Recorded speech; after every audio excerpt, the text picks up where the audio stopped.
Rock Bar here on the couch with Hippolyta Kent, bringing you all the news that is news in DC Universe Online, DCTV, and DC Comics in this, our favorite show. Our only show, actually.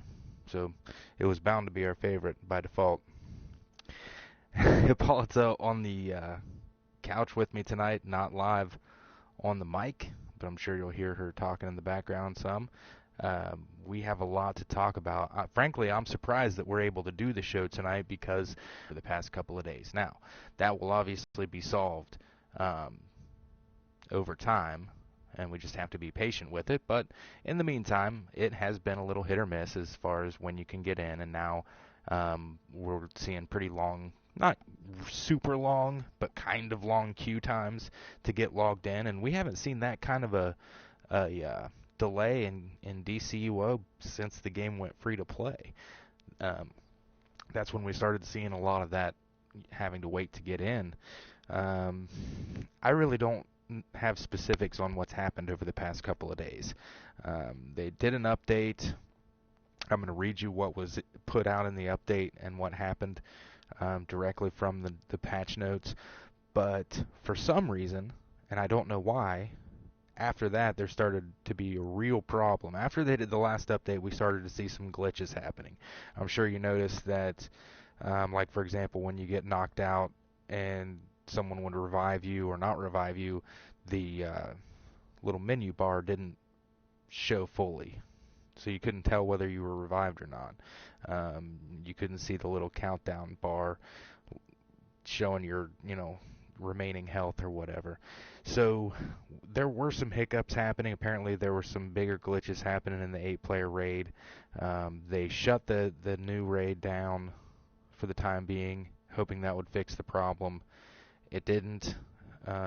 Seems to me like they then turned off episode 23 completely, I think yesterday or the day before, and reverted back to an older update. And so when they did that, we saw a lot of things happening that shouldn't have been happening. There were things on the marketplace that shouldn't have been there for sale. There were gift items being given out. There were a lot of players that were receiving free memberships, previous players receiving free memberships because of an old thing that they did, or a promo that they did a while back. All of those things confirmed by the DCUO Twitter feed as not intended, but to take advantage of them while they lasted, because as soon as they fix the thing, you're not going to be able to do it. So cruise the marketplace and see what's on there today. You might be surprised. They may have already gotten that fixed. I don't know. But, this kind of stuff's going to happen. We're talking about just computers and software and technology, and, when there's a big glitch in the system like that, they have to go through everything they can to figure out what it is first, and then they've got to figure out a way to fix it. And unfortunately, with stuff like this, it's not like there's a big user's manual that says, items are showing up on the marketplace unexpectedly that shouldn't be there. Here's the exact fix for that. So we just kind of have to bear with them, because they're writing these programs, and they created this game from like zeros and ones and stuff, guys. We have to kind of chill out and let them get it under control. There were obviously a lot of heads, a lot of minds blowing on the forums and on Twitter, and I saw every time DCUO would put out a tweet, and sometimes I start to wonder if at some point the devs are just going to be like, you know what, never mind, I'm just not telling you. I might fix it, I might not, because the response that they get when they start trying to tell someone, or tell the community what's going on, is typically just rah! I mean, the post where Meps had come out and said that there was an issue with logins that day, and they had to shut down the server, and there was going to be like an hour for maintenance or whatever, and there were 4 or 5 different posts immediately following that were just like, we should get free stuff for this, members should get this and that, and you should send us this. And I think behind me right now is a pretty good example of the kinds of things that they've done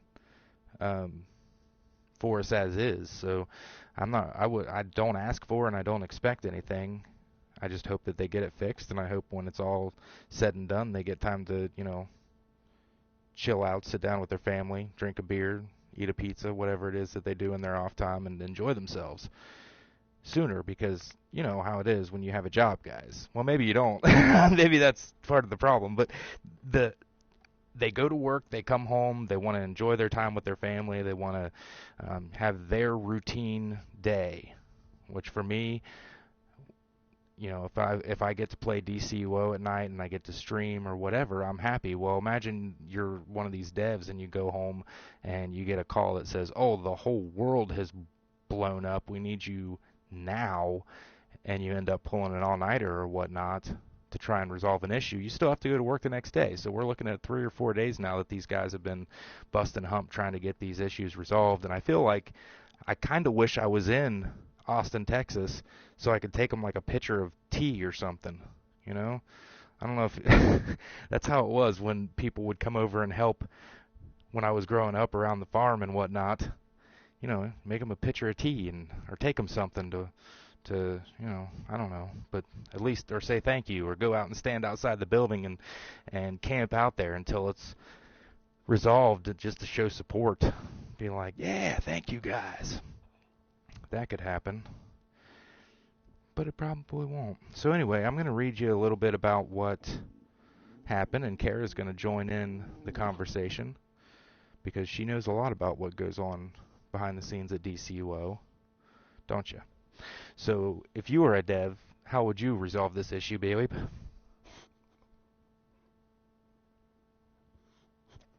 Yeah, that's a pretty good resolution, actually. Would you take your Kong to him? You wouldn't give it to him, though, would you? Yeah, I know you better than that. You'd go string toilet paper around in the studio or something along those lines, and then lay on it very cutely. But she's like, "I'm so cute I can't get in trouble." Ha ha. It has been a light week this week on DCTV. I know. We did not have Flash this week. I'm not real sure if we had Arrow tonight, but I waited until after it would have aired to start doing the show, just in case. But I'm not going to talk about it because I don't want to. I intentionally don't do that. If it's the night of the show, I don't talk about the most previous show, just because spoilers and whatnot. But we do have Supergirl to talk about from this week, and Gotham. So both have aired. We've got DC TV Secrets for Supergirl. We don't have for Gotham again. I don't know what goes on with that, but sometimes they do and sometimes they don't for Gotham. It would be hard to do DC TV Secrets for Gotham because they're pretty much laying it out there. There are no secrets on this show right now. I mean, everything's exactly where you feel like it should be. Supergirl's still kind of finding its way. We'll talk about that in more detail, and then we're going to cruise on over to DCComics.com, and we're going to talk about the DC pull list for this week, and we're going to dive in a little bit to some very interesting Wonder Woman information. Wonder Woman, obviously in Batman v Superman, you can see the beautiful picture of Wonder Woman behind me right now. She looks very angry. She holds her own against enemies. I'm not going to spoil it for you if you haven't seen the movie. Oh, look at that. I never even noticed. There's a little coming soon emblem down there at the bottom of that poster, and that is so clear. It even says hashtag Batman v Superman. Crazy. But, so DC Comics apparently doesn't think a whole lot of, well, it's not that, but, you know, there's a whole group of people maybe that didn't think Wonder Woman was cool until they saw the movie. I find that hard to believe, but if that is the case, DC Comics has put out the top 10 books that you should read about Wonder Woman to get to know the character. And we're going to go through those a little bit and talk about our picks and kind of go through the order. Not necessarily the order that they chose. I don't know if they're in any kind of order, really. But, you know, we're going to talk about which ones we like the best. Look at that. You can see Ben Affleck's eyes. Look how in detail that is. That's insane. But first we start with DC Universe Online. So to do that, let's head over to here, and I guess here right behind me is three more reasons, or three more things that DCUO has done for members. So we shouldn't ask for handouts. We got patch notes to go through from DC Universe Online.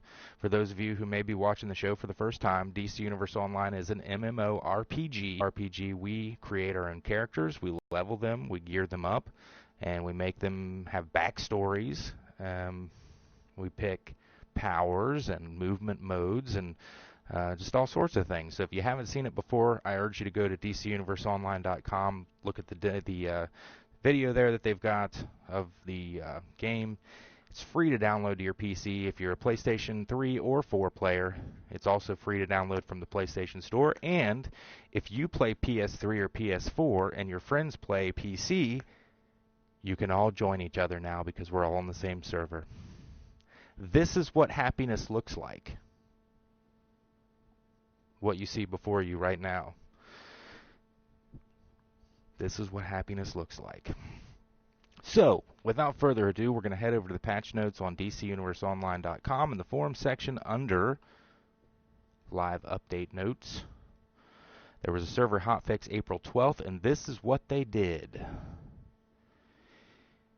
This is what they fixed. In Game Update 59, fixed voice chat, fixed a bug that prevented audio-generated voice chat channels like League or Group Chat from working correctly. So if you notice that your chats were not working, they were fixing that. With loot, they fixed an issue where players in a group would have to roll against each other for marks. Now we can all be friends in an instance. That's what they say in the patch notes. Corrected the name and tooltips on Tier 8 generator mods that were dropping an error. They fixed an issue with Gates of Tartarus, damaged circlet loot item being granted to both hero and villains. Huh. The now corrected version will be granted to the correct faction. I'm not sure what that is. What faction that was the correct faction. The bosses in Trigon's prison should now drop the appropriate bonus loot amount, and the Sunstone Domineer and the Fortress of Solitude should now drop the appropriate amount of gear. So that's what they fixed in concerning voice chat and loot and missions. The iconic Beast Boy villains in Tortured Titans should now be able to interact with Beast Boy during the mission and complete it without crashing. Beast Boy can now be interacted with during every mission in which he appears in the game. Well, that's pretty cool. I'm going to go say hi to Beast Boy. What up, Gar? Loyalty vendor. The loyalty vendor has been disabled temporarily. And in respect to link death has been disabled temporarily. And I noticed that because I was like, why did I not go link dead? Why did I just get kicked out? But then there was some various getting kicked out of the server going on, so I wasn't really sure what attributed to that. Problems in episode 23, the 8-player operation, Brainiac's bottle ship. Brainiac spikes now do a more appropriate level of damage. The counter vulnerability icons will no longer show above Supergirl when she is friendly. The digital age feat can now be earned. They fixed an issue where the exit at the entrance of the zones would return players to their last location instead of the Watchtower Hall of Doom. Damn it. I like that. I like not going all back to the Watchtower. I like going back to where I was before because I'm never starting from the Watchtower. So, anyway. They fixed an issue where players were unable to return to the operation if they left. And they fixed an issue where the door and the floor would sometimes malfunction. And the duo, The Will of Darkseid, they optimized the content flow to hopefully reduce the chance for the first boss not to spawn. We hadn't seen that happen. We had seen the first boss spawn and beat the crap out of us, but we had not seen the first boss not spawn. So that is your DCUO news for right now. Again, they're working very hard to get everything working properly again in the game. I do not know why we have queue times right now that are so long, but as far as getting into the game itself. But then think again, isn't this the first episode that we've had drop with both PC and PS3 and PS4? So I think it was yesterday or today, I'm not sure, episode 23 was brought back in, and it was live for everyone. So it's not only members that are getting access right now. We've already had our early access. That's over. The general population is now playing this game, or allowed to play these missions. It's all new. So I'm assuming and the fact that we've had so much downtime in the past couple of days, I'm assuming everybody's just logging in at one time. Like, it's just a mass frenzy of logging into DCUO right now. And that's probably going to happen for a while. So, 3-4 minutes, not the end of the world. As long as I get in and don't get kicked out a whole lot of times, I'll be fine. Or I won't be. Either way, a week from now, it'll be fine. And then we'll have new content again, and the whole thing will start all over again. So, what are you going to do? Just kind of chill back and watch the beautiful happen. But again, free to play, free to download on PC at dcuniverseonline.com. And if you go to, or if you're playing PS3 or PS4, you can then go to the PlayStation Store and download the game for free there. And let me just say this to you. It's not that crappy, you can only get to level 7 baloney that they have going on with Destiny, where you think you're downloading the game, but what you're downloading is the trial version, and then you get to like level 7 and you have to purchase the rest of the game. No, that's not how this works at all. With DC Universe Online, you download the game for free. You can play the entire game for free. You do not have to purchase anything unless you want the DLCs or the extra content. But you can go from 0 to 30 and beyond without purchasing a thing. It may take you a little bit longer, and you may not have all the access to all kinds of different things like the memberships do, but you're not sitting at level 7 being like, oh, now I can't even get past this pop-up on the screen. So, if you choose to download the game and create your character and just fly around Gotham and Metropolis. So anyway, moving on. It's kind of been we're a half week into DCTV right now. We're going to come over here and stand by Lois while we do this. Superman does not look happy.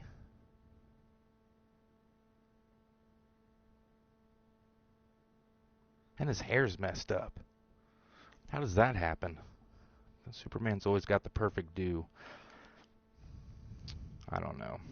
But this week, Supergirl episode 19, Myriad, and we're dealing with the what would it be called?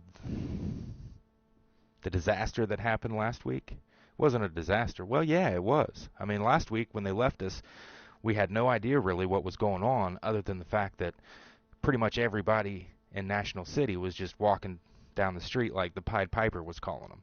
And everybody got up out of the office and just walked out, and Kara didn't seem to be affected by it. So this week we did find out what that's all about fairly early on. Didn't take a long time. Also, we get to check in with our friend, our favorite, everybody's favorite Green Martian Manhunter. You gotta love that. We get a lot more Martian Manhunter action this episode. For a character that's kind of supposed to be written off the show, or it seemed like they were writing him off. Now they have their own whole side thing going, which I think is awesome. Martian Manhunter and Kara's sister. What's her name? Alex. I was just going to call them Kara and Sarah Danvers. They should have named them something like that, but they wouldn't have because Alex was already alive first. But anyway, so yeah, we've got Martian Manhunter and Alex running around together, basically doing their own thing, and it's pretty cool. They're they're trying to find, because big spoiler again, they've found out that Mr. Danvers is alive and well, and he's being held captive, basically. So they're off to find him, and in doing so, they go back, and we get to see Helen Slater again. She's awesome. The original Supergirl from Supergirl the movie. And she reacted exactly how I kind of expected her to react. She's pretty cool. When she saw Jean morph into because well, and we'll talk about this in the hashtag or in the DCTV secrets. Um, Martian Manhunter was disguising himself throughout the episode because they're wanted fugitives right now, and so when he comes up to the door, he does not look like Hank Henshaw, and he morphs into Hank Henshaw in front of her eyes, and it freaks her out because she thinks Hank's the one that killed her husband. And so then she gets to find out almost immediately that he's an alien, and she just goes through this huge list of questions about how he does what he does. How does he shapeshift? How does he survive? How does he breathe our air? You know, all this kind of stuff that only really a scientist would come up with. She just starts spitting out, and it was an excellent scene. And his response is pretty much just like, well, like mother, like daughter. And but anyway, what we find out is that, in a nutshell, this mind control device was something that, and it kind of gets convoluted now because we're getting in, well, it can and it can't, because there's two ways that you can look at this. The first thing is that I keep on wondering, you know,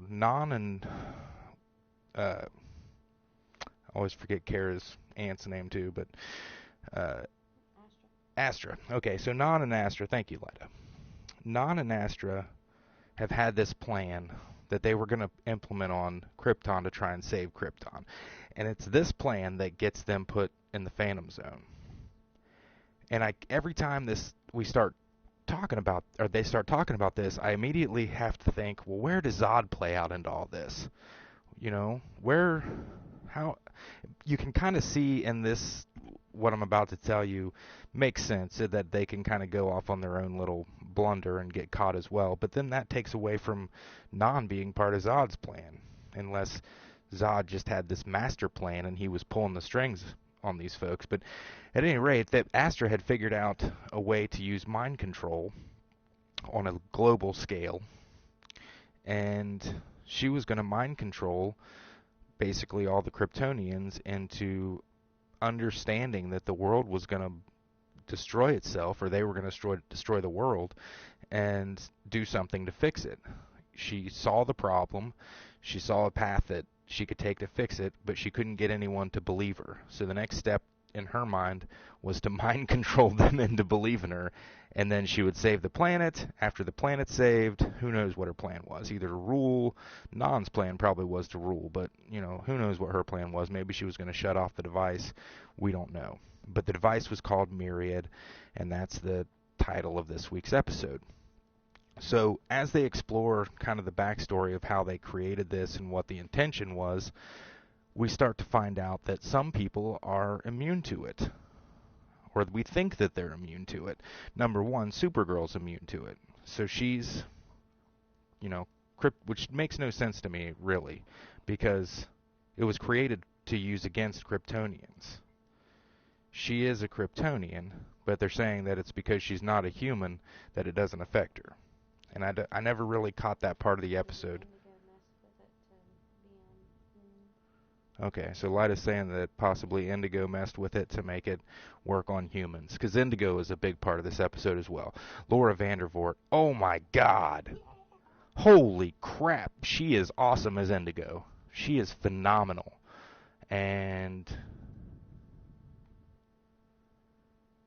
I just don't know what else to say about that. They have done such a good job making that character happen. And it was funny in last night's episode because she had several Terminator 2 moments where, like, she shot her arm across at something and her arm turned into a blade and stabbed Jean, and you know, she could digitize herself, which she would probably be able to do anyway. And well, these are all things that she would be capable of doing. It's just awesome to see them pull it off, and so well, because the special effects, it was like, and I'm sure back when Terminator 2 came out, that was really awesome. I remember, I thought it was awesome. But the fact that they're pulling that off on a weekly TV series is just amazing to me. We have come so far with special effects in such a short time. Pretty soon we'll just be watching all digital things that are created from our own memories. I personally can't wait for that day to come, when I can think about something and make it happen, like maybe only I can see it, but like a digital representation of of what I'm thinking of doing or having done.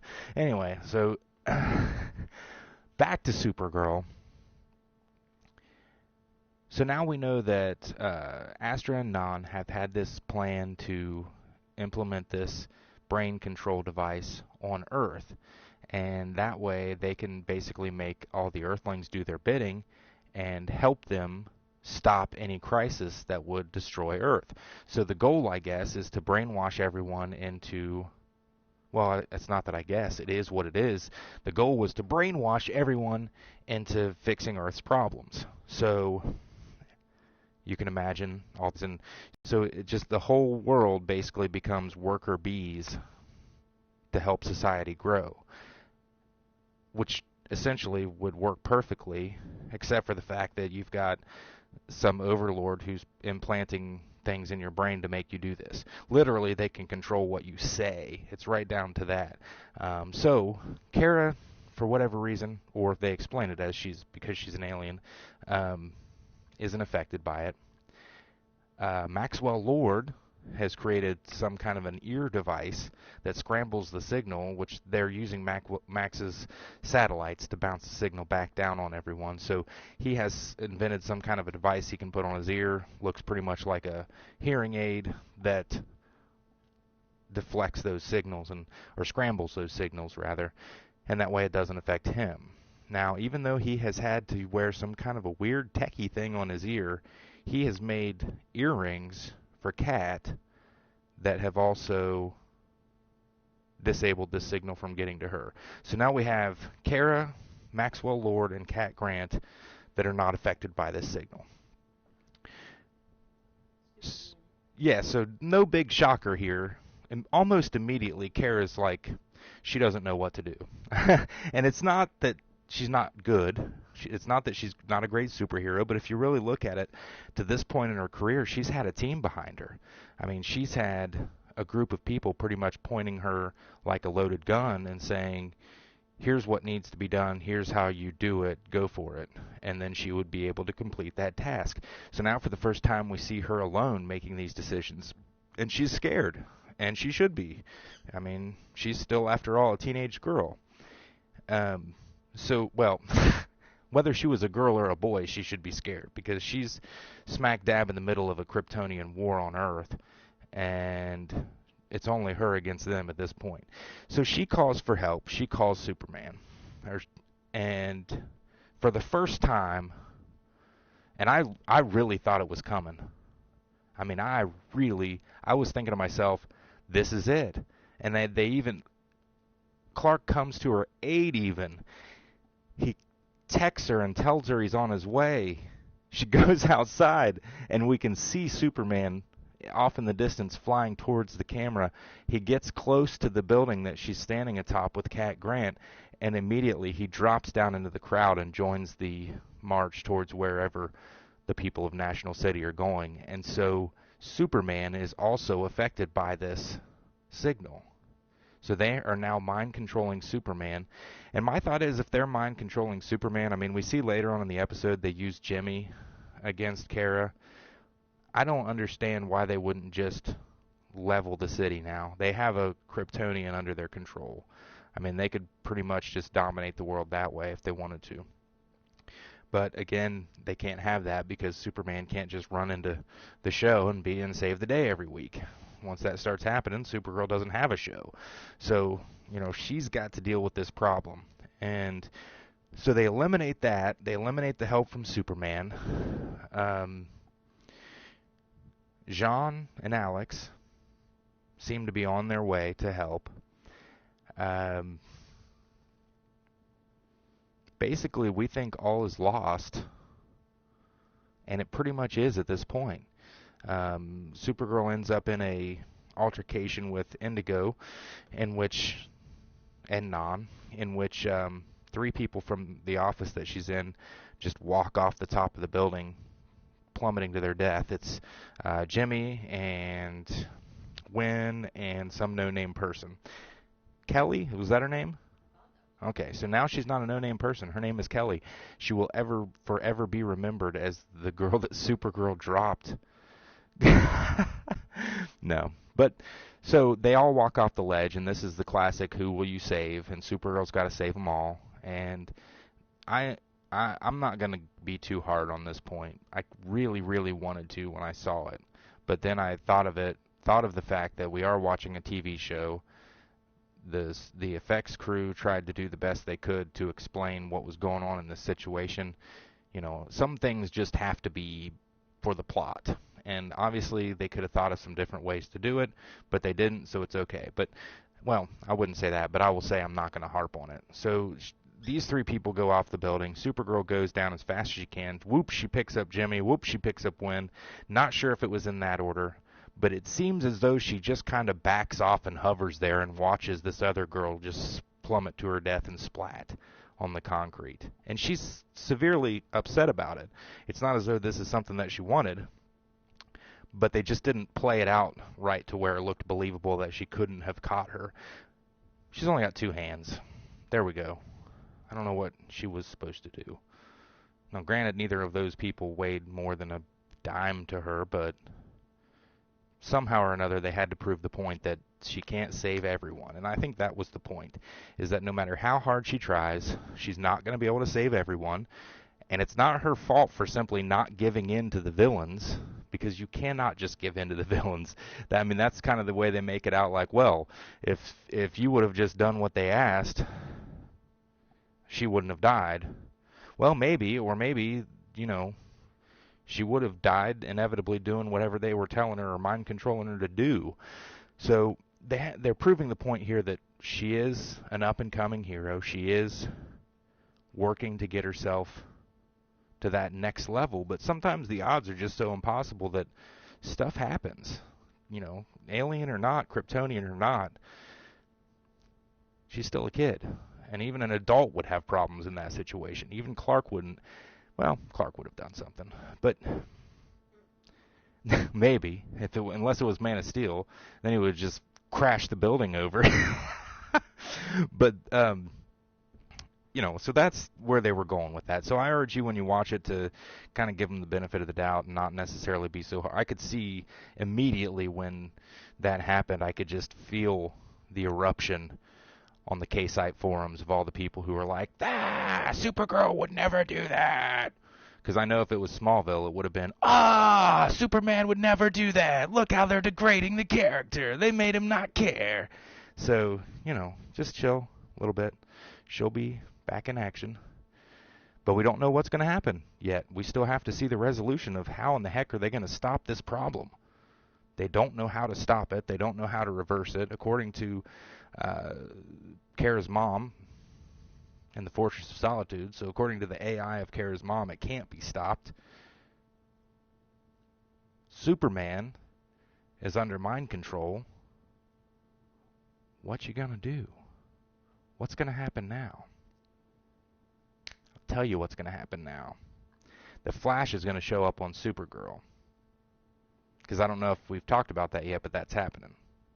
So we already had... Wait, it's the other way around, isn't it? We already had Flash on Supergirl. Next, we're having Supergirl on Flash. So that's been stated that it's happening. They're going to have Supergirl on Flash. It is going to be Melissa Benoist playing her. It may be an alternate version of Supergirl. It may not be the Supergirl from the show that we're watching now. It may be Earth 2 Supergirl. It may be another Supergirl. So we have to just kind of stay tuned to see. But that is in the works. Spoiler alert. So we'll go to the hashtag DCTV secrets for this week's Supergirl. Well, no, I'll use that because the Cat Grant stuff's in there, so I won't spoil it yet. Cat Grant has become a huge part of this show now. I mean, Cat Grant pretty much is this show now. Yeah, Lida loves what I'm about to read you. So we'll start here. We're going to DCComics.com. This is called hashtag DCTV secrets. And they're little blurbs about things that happened in Supergirl. And so there will be some stuff on here that I haven't touched base on yet, and I didn't purposely because I wanted to share it with you this way. So, Non and Indigo team up and use the tried and true tactic of mind control to get the citizens of National City to do their bidding. Since it's tried and true, they're successful for now. Kara tries her best to stop them, but they know just how to threaten her. She finds an unexpected ally, though, and they delve into Nan's plans. Is that what they meant to say? These are some of the secrets they found. Okay, so before I go into this, I do want to touch base on her little dirty deal with Maxwell Lord here. Maxwell Lord, I'm not going to say that he's like this show's Lex Luthor, because I think he's better than Lex Luthor. I don't think he's... Well, okay, never mind. He's the Lex Luthor of this show. I was getting ready to say, well, I think he's a little bit better than... No, he's not. He's just as horrible, if not more horrible. He's just more likable. And the funny thing about it is, like, this guy, I should know his name by now, but I don't, came to the mall that is... What is it, like 10 miles from us? And we live in a small area. It's not a huge, by any means, a big area of population-wise. We have a mall. We have two malls in opposite directions, but the closest one to us is about 10 minutes away. He came to the mall to sign autographs. I have no idea what that must have been like for him, but I can't imagine it being anything but just a huge letdown, because half the people there wouldn't even know who he is, because half the people there don't have TVs. No, I'm joking. They do. Actually, a ton of people would know who he was. But the thing is, just for whatever reason, there's not a lot of good spirit around here of people who are like, when a celebrity comes to my area, I'm not one to, worship a celebrity, but it is their job. They do it, and you know that they thrive on attention, basically. So why not give them a little? When a celebrity comes to our area, we try to go and clap for them and cheer for them. I actually got to, I was working as a reporter for a radio station when the chick from Sex and the City was in town. And I got to go to where she was and take pictures and do a story on it. And it just, I like to be part of the vibe. And I really don't think that would have happened where we're at here. I think it would have been a bunch of people being like, where's my free photo? Said I was going to get a free photo with the autograph. No, it didn't. Said you could buy a photo with the autograph. But anyway, the first question that arises here in the hashtag DCTV secrets for this week's episode of Supergirl is, who is Maxima? And that is one of the things I did not talk about, was that in the beginning of the episode, we see that Maxima has been let out of her cell. She alludes to a situation that had happened with Superman already. And we're going to talk about that in this hashtag DCTV Secrets title, She Belongs on a Reality TV Show. Queen Maxima of Almerac almost busts out of the DEO's prison thanks to Nan's influence over Lucy Lane, but she doesn't get to escape. So I was wrong. She mentions being burned by Superman, and that happened in the comics too. Maxima made her initial appearance in Action Comics number 645. She traveled to Earth from Almerac looking for a mate to be the father of her heir. She had some serious standards. It could have been a reality series and settled on none other than the Man of Steel. Needless to say, it didn't work out, prompting Maxima to bust out her incredible psionic powers, letting Superman and the world know she is not to be trifled with.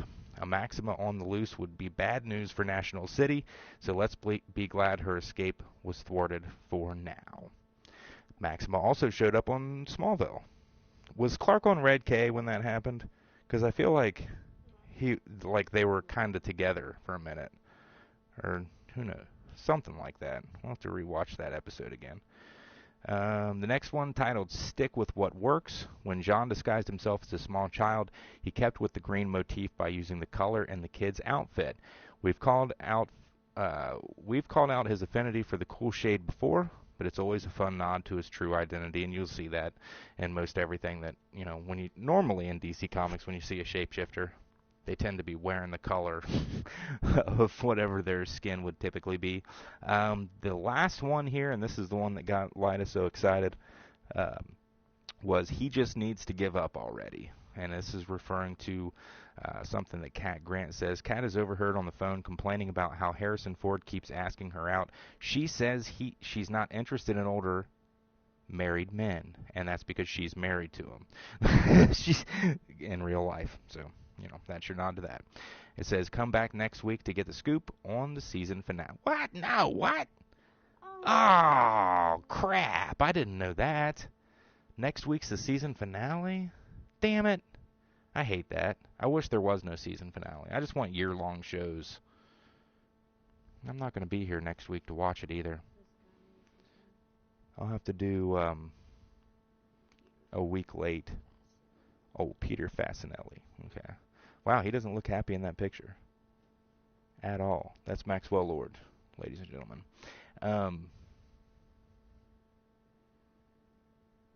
Darn it. I'm not going to have a show after next week. Oh, goodness. So in Gotham this week, the usual suspects appear. I got to get to my sponsorship of Mountain Dew real quick. Did you get logged out? You'll never get back in. Never. You are forever logged out of DCUO. Well, 4 or 5 minutes, you'll be back in. She was